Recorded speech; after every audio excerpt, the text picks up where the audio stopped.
चुनावी समर में नेता एक दूसरे पर बरसने का कोई मौका नहीं छोड़ते। खासकर पीएम मोदी और राहुल गांधी एक दूसरे पर जमकर हल्ला बोल रहे हैं। आज भी गुजरात की धरती से पीएम मोदी ने हुंकार भरी तो राहुल गांधी ने भी संविधान को लेकर केंद्र सरकार को घेर लिया। गरीब आंख बंद करके आधी रोटी खाएंगे, इंदिरा को लाएंगे, जो नारा देते थे ना, वो सारे के सारे कांग्रेस को छोड़ चुके हैं, क्योंकि मोदी ने गरीब कल्याण का ईमानदारी से काम किया।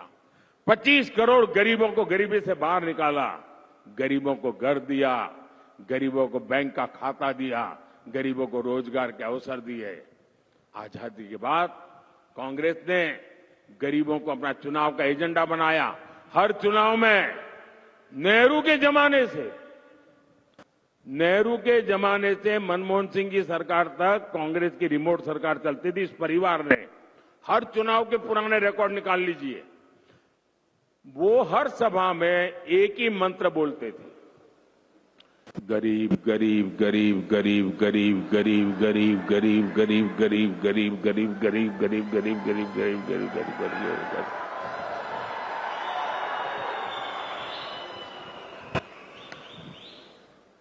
यही उनका खेल चलता था।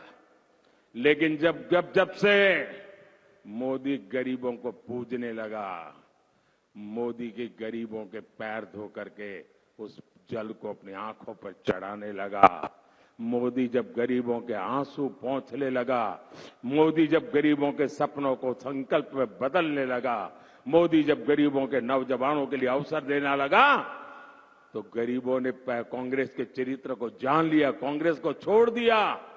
अब कांग्रेस निराश्रित हो गई है। आज जब गरीब को पक्का घर मिल रहा है, और जब पक्का घर मिलता है ना गरीब को, तो 4 दीवारें नहीं मिलती है। मोदी जब गरीब को पक्का घर देता है, तब सिर्फ 4 दीवारें नहीं देता है।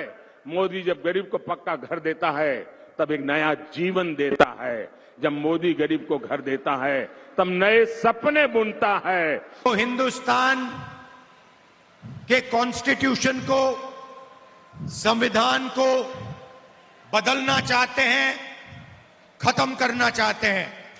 एक तरफ कांग्रेस पार्टी जो संविधान की रक्षा कर रही है और जिसने हिंदुस्तान की जनता के साथ मिलकर यह संविधान देश को दिया था, उसमें अंबेडकर जी का भी बहुत बड़ा योगदान था।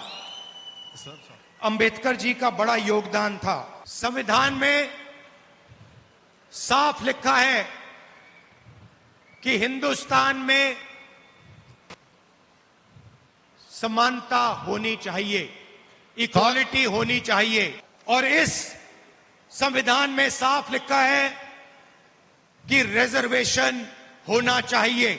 और इन 2 चीजों को बीजेपी मिटाने की कोशिश कर रही है।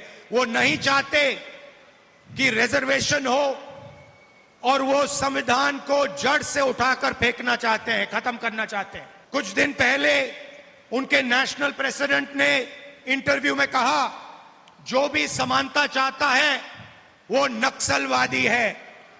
पूरी दुनिया के सामने बीजेपी के प्रेसिडेंट ने इस किताब पर एक बार फिर आक्रमण किया, और फिर उनके प्रधानमंत्री कहते हैं कि हम संविधान की रक्षा करना चाहते हैं। अगर आप संविधान की रक्षा करना चाहते हैं, तो आपका प्रेसिडेंट संविधान पर, समानता पर क्यों आक्रमण कर रहा है? वो क्यों कह रहा है कि अगर समानता चाहने वाले लोग नक्सली हैं?